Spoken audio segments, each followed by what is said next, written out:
Today we are going to do set of SNS nails for this customer. She is going on a trip to Marrakesh wanted chrome design with hot pink base.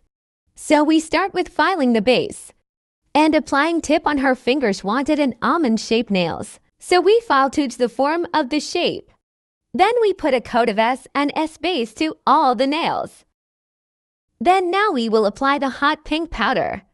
We paint a layer of bond and then we will dip the finger into the powder. We dip about 2 coats of SNS.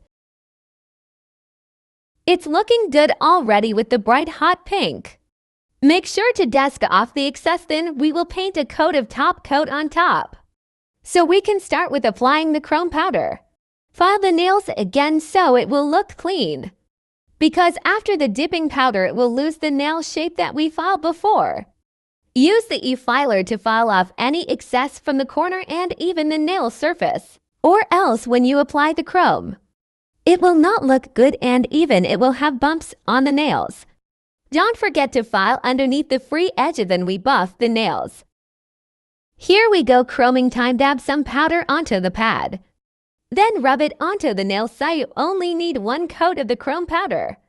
Then finish off with gel top coat and we cure the nails for 60 seconds. The result is so good. The customer was very happy with her nails.